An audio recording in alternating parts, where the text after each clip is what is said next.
코로나19 신규 확진자가 열흘 만에 다시 700명대로 올라섰습니다. 정부는 확산을 억제하기 위해서 총력을 기울이고 있지만 가족 모임과 행사가 많은 5월을 맞아 확산 우려도 가시지 않고 있습니다.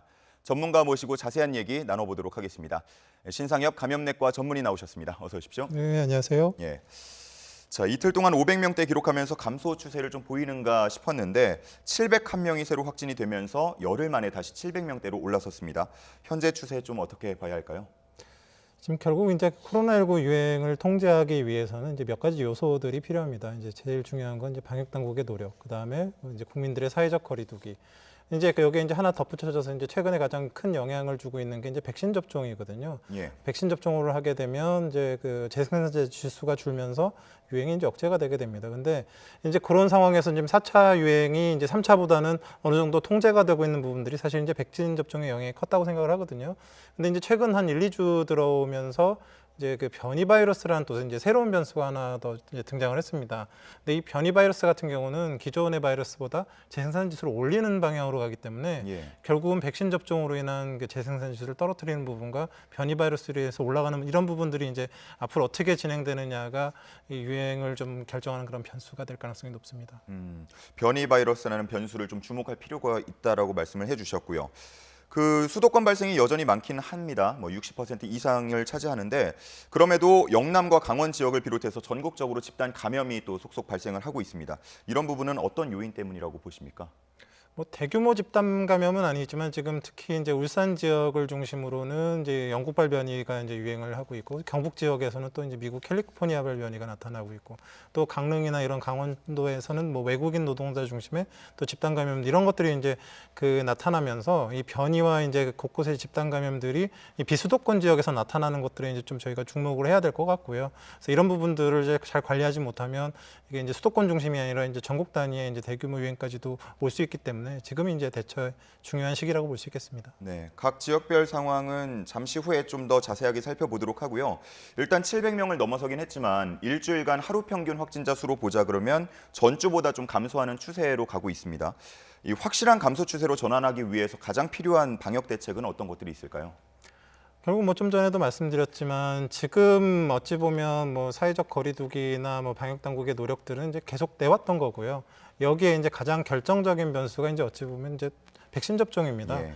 백신 접종을 하게 되면 재생산 지수도 떨어지고 또 고위험군의 그런 위험도 낮아지기 때문에 이런 백신 접종에 일차적으로 이제 굉장히 이제 그 노력을 기울여야 될 것 같고요. 이제 또 하나 이제 떠오른 변이 바이러스 같은 경우는 이제 자체적인 거라기보다는 이제 해외에서 들어온 다음에 이제 지역사회 유행을 하는 거기 때문에 검역에 대한 부분, 그다음에 우리나라 내부에서의 이제 모니터링에 대한 부분들 이런 부분들을 좀 만전을 좀 기해야 될 것 같습니다. 예, 백신 접종의 중요성을 다시 한번 강조를 해 주셨고요. 이제 좀 지역별 사례를 살펴보도록 하겠습니다. 울산 지역 같은 경우는 영국 변이 바이러스가 상당수 확인이 됐고 또 확산세도 꺾이지 않고 있습니다. 어제도 47명의 확진자가 나왔는데요. 왜 이렇게 좀 확산고리를 끊기가 어려울까요? 이제 변이 바이러스라는 게 이제 결국 그 바이러스가 변이가 일어났을 때 이제 크게 두 가지가 문제가 생기게 되는데 대부분의 변이 바이러스는 전파력이 높습니다. 예. 그래서 영국발 변이 바이러스 같은 경우는 재생산 지수를 0.4에서 0.7 그다음에 미국 캘리포니아 변이가 지금 경북 지역에서 유행을 하고 있는데 그것도 0. 하여튼 20% 가까이 올린다 이런 보고들이 있거든요. 그래서 그런 변이 바이러스들이 결국 이제 국내에 유입되게 되면 그런 재생산 지수를 올리면서 이제 대규모 유행들, 특히나 이제 지역사회 산발적인 유행들을 주도할 수가 있기 때문에 이제 그런 부분들을 이제 조기에 잘 대응하고 더 이제 역학적 연결고리를 끊을 수 있게 이제 노력을 해야 되는데 그럼 그 방법은 이제 크게 두 가지밖에 없습니다. 하나는 사회적 거리두기를 굉장히 강력하게 하거나 아니면 백신 접종을 하거나. 근데 다행히 지금 영국발 변이 같은 경우는 지금 백신을 잘 듣거든요. 예. 그래서 지금 그 해당 지역에 같은 경우는 좀 더 백신 접종을 독려하고 또 이렇게 접종률을 좀 올리는 게 사실 그 지역의 유행을 낮추는데 도움이 될 수 있을 것 같습니다. 그렇다면 추가적인 대책이라고 한다면 사회적 거리두기를 조금 더 강화하는 방안으로 가야 한다 이런 이야기로 들어도 될까요? 사실 뭐 사회적 거리두기 강화 같은 경우는 뭐 그 나름의 이제 효과는 있겠지만 워낙에 경제적인 파급력이 크기 때문에 특히나 이런 비수도권에 사람들이 많지 않은 곳에서 사회적 거리두기 강화는 효과를 거두기가 어렵습니다. 그렇기 때문에 이제 일단은 방역 당국에서 모니터링을 철저히 해가지고 이제 좀 그 변이 바이러스에 대한 관찰을 좀 잘 해야 될 것 같고요. 특히 지금 WHO에서는 이제 그 변이 한 10가지 정도를 주목하고 있는데 그 중에서 남아공, 영국, 브라질 변이를 이제 주요 변이라고 해서 이제 방역 당국에서도 이런 이제 바이러스들을 중심으로 이제 모니터링을 해왔는데 사실 지금 경북 같은 경우는 좀 비주류인 미국 캘리포니아 변이 이런 것들도 돌고 있거든요. 그래서 전체적인 변이 바이러스 전체에 대한 그런 총괄적인 그런 그 관리가 필요하고요. 예. 거기에 아울러 제가 보기에는 뭐 이렇게 사회적 거리두기 강화보다는 그 지역에 되도록이면 최대한 빨리 접종이 이루어지게 되면 결국 역학적 연결고리는 접종한 사람들에 의해서 끊어지기 때문에 그런 그 접종 동료 같은 것들이 좀 필요할 것 같습니다. 예. 자, 그러면 이어서 백신 관련 얘기로 넘어가 보도록 하겠습니다. 어제 이제 70살부터 74살 고령층에 대한 백신 접종 사전 예약이 시작이 됐습니다. 정부는 많은 어르신이 백신 접종에 응해줄 것을 요청을 했는데요. 먼저 이 내용 잠시 들어보고 오시죠. 어르신들께서 접종을 통해 코로나19 바이러스의 위험에서 안심하실 수 있도록 자녀분들께서는 안부 전화와 함께 접종 예약을 도와주시면 감사하겠습니다. 누리집 예약의 경우 자녀분들의 대리 예약이 가능하며 스마트폰으로도 쉽게 예약이 가능합니다. 예, 70살 이상 이제 어르신들은 사전 예약이 시작이 됐고 65세에서 69세는 내일부터 그리고 60세에서 64세는 이제 목요일이죠. 13일부터 시작이 됩니다. 접종 인원이 크게 늘면서 어느 정도 혼란이 또 있지 않을까 이런 우려도 나오고 있거든요. 어떤 주의할 점이 좀 있을까요? 글쎄 뭐 지금은 이제 5월달 초반기에는 예약만 받기 때문에 뭐 예약을 받는 과정에서 뭐 혼란이 생기지는 않을 거고요. 근데 이제 5월 이제 말부터는 이제 본격적으로 2차 접종하는 인원과 신규 접종하는 인원이 이제 겹쳐지게 됐을 때에 그때 이제 사람들이 너무 몰리지 않고 또 그런 백신이 이제 한 번 뜯으면 뭐 화이자 같은 경우는 5명 뭐 그 아스트라제네카는 10명 정도가 이제 한꺼번에 사용해야 되는데 이런 것들이 버려지지 않게 이제 관리하는 그런 부분들이 일단 중요할 것 같고요. 근데 실제적으로 지금 이제 굉장히 좀 그 신경 써주셨으면 좋겠는 게 이렇게 어르신들 같은 경우는 코로나19에 걸리게 되면 중증화될 가능성도 많고 사망할 확률도 굉장히 높고 그렇습니다. 근데 예방 접종을 이렇게 예약하는 것 자체도 뭐 인터넷을 하거나 이렇게 어딘가 연락을 해서 해야 되는데 그 어려우실 수가 있거든요. 그러니까 좀 이 가족이나 이렇게 좀 챙겨주시는 분들이 예약도 좀 챙겨주시고 또 이거 예약 시점과 접종 시점이 다르거든요.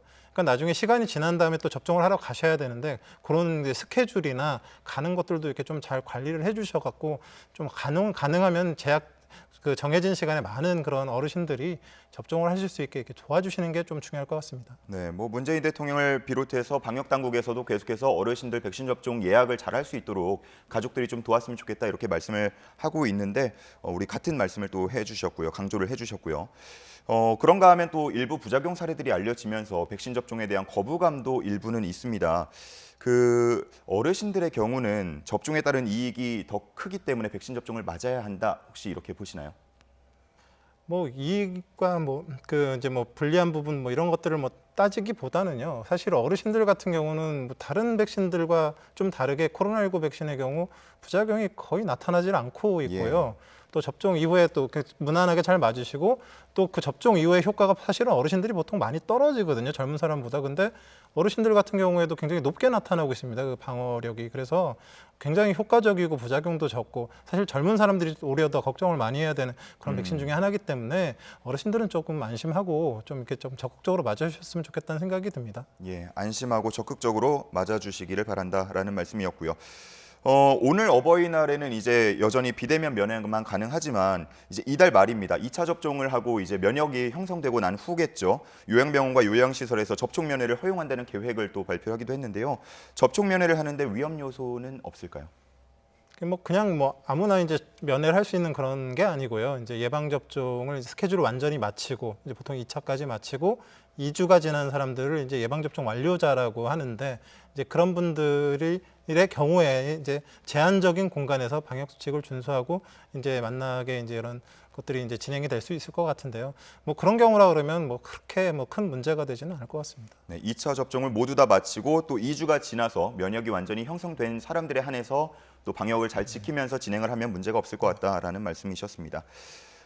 정부는 확진 규모가 지금 수준으로 유지가 되면 국민의 3분의 1만 이 면역을 형성하게 되더라도 집단 면역 효과가 나타날 것이다. 이런 내용도 또 이야기를 했습니다. 자, 그렇다면 11월 전에라도 사실상 집단 면역이 가능하다고 볼 수 있을까요? 사실 집단 면역의 효과는 지금도 나타나고 있습니다. 그게 지금 이제 뭐 전 국민의 70%가 예방 접종을 해서 방어력을 가져야 집단 면역이 형성된다라고 이제 알려져 있는 건 이거 계산이 어떻게 된 거냐면 우리가 아무런 노력도 안 하고 마스크도 안 끼고 사회적 거리두기도 하나도 안 한 상황에서 그 코로나19의 재생산 지수를 한 3 정도로 생각을 합니다. 예. 그러니까 한 명이 3명 정도를 그냥 아무 대책 없이 그냥 당하면 한 명이 3명을 감염시키는데 이 중에 3명 중에 2명이 예방 접종으로 그러니까 3분의 2, 한 70% 정도가 접종을 하게 되면 이 두 사람은 안 걸리니까 한 명이 한 명 정도밖에 그거 미만밖에 접종이 그 전파가 안 되니까 결국 그 유행이 소멸된다는 얘기거든요. 근데 지금 우리나라의 재생산 지수는 3이 아니라 1.0에서 1.2를 왔다 갔다 하는 수준입니다. 그러니까 이런 경우는 예를 들면 1.0이라 그러면 10명 중에 1명, 10%만 예방 접종을 해도 1.0이었던 재생산 지수가 0.9. 이 유행이 그 억제되는 쪽으로 금방 떨어지게 되거든요. 그러면 확진자 수가 확 줄기 시작합니다. 0.9 아래로만 떨어져도. 그러니까 지금의 그런 그 접종으로 인해서 사실은 어찌 보면 3차 유행에 비해서 4차 유행이 어느 정도 좀 통제가 되고 있는 부분들이 있거든요. 그래서 변이주가 또 유행하면 또 이 재생산 지수를 왕창 확 올릴 수 있기 때문에 그런 유행이 되기 전에 최대한 빨리 많은 분들이 예방 접종을 하는 게 사실 이게 지금 상황에서는 가장 중요한 그런 상황이라고 볼 수 있겠습니다. 예, 그렇게 또 계산을 하면 되겠군요. 백신 수급이 좀 불안한 상황입니다. 이런 상황 속에서 이제 백신 지식재산권 면제 문제가 국제사회 이슈로 떠올랐습니다. 뭐 미국은 지지를 하기도 했고요. 또 독일 등 일부 유럽 국가들은 반대 입장을 내놓기도 했고요. 이 시점에서 논란이 되는 이유가 있을까요? 뭐 결국은 이제 뭐 그 백신이라는 게 이제 이런 생산은 특히 mRNA 백신 같은 경우는 그 생산 단계마다 특허들이 다 걸려 있습니다. 예. 그러니까 일상적으로 뭐 기술이 설령 있더라도 그런 특허 때문에 함부로 이제 생산할 수가 없는데 결국은 이제 그런 여러 특허들이나 이런 부분들을 어느 정도 해제를 해서 다른 이제 나라에서 충분하게 이제 백신 생산을 할 수 있게 해주자라는 그런 대목인데요. 결국 뭐 이제 공익과 이제 이익의 이제 이런 좀 어느 정도 대척점에 있는 건데 사실은 이제 선진국 같은 경우는 지금 백신 확보가 굉장히 많이 되어 있고 그런 상태에서 본인들의 이제 접종에는 사실 문제가 없는데 그럼 그 선진국에서 백신 접종을 충분히 하고 난다 그러면 그 나라들이 안전해지느냐 그게 아니거든요.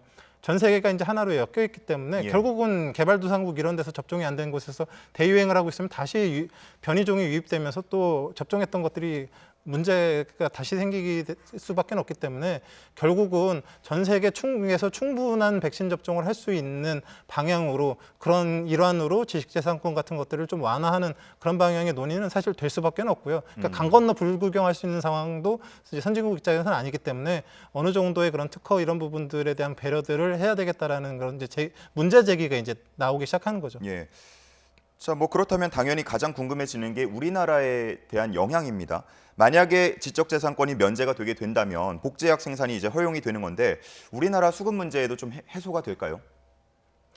그럼 뭐 그게 우리나라든 다른 나라든 간에 혹시라도 이제 그런 이제 백신 접종이 백신 생산이 많아지게 된다라 그러면 전체적으로는 전 세계적으로도 그렇고 우리나라로도 그렇고 유리해질 수 있는 부분들이 있습니다. 근데 우리나라 같은 경우는 이제 이제 백신 생산 그런 회사들이 제한적이 있고 생산량이 이제 나름 있는데 각자가 지금 밀고 있는 플랫폼과 생산하는 플랫폼이 있기 때문에 지금 사실 어찌 보면 전 세계적으로 가장 필요한 그런 이제 그거는 mRNA 백신인데 국내에서 바로 생산을 할 수 있는 그런 여건이 되지는 못하고 여러 가지 그런 기술 이전도 받아야 되고 뭐 특허가 풀린다고 해도 그런 생산 시설 설비도 있어야 되고 원부자재도 와야 되고 이런 것들을 확보하고 마련하는데 좀 시간이 걸릴 수 있거든요. 그래서 자체적인 백신 생산과 아울러서 그런 지식재산권이 풀린다 그러면 또 어느 정도의 여력을 가지고 이런 mRNA 백신의 이런 것들을 위탁 생산이나 이런 자체 생산을 할 수 있는 그런 것들도 마련할 수 있는 이제 전략을 새로 짜야 되는 그런 상황이 올 수 있겠죠. 예. 그 말씀 중에 mRNA 백신 개발이 중요하다라는 말씀을 계속해서 해주셨는데 화이자, 모더나 그리고 이번에 나오는 큐어백이 이 방식이고요. 바이러스 벡터 방식보다 이게 더 강조를 이렇게 말씀을 하시는 이유가 있을까요? 벡터 방식 백신과 이제 mRNA 백신은 사실 장단점이 있습니다.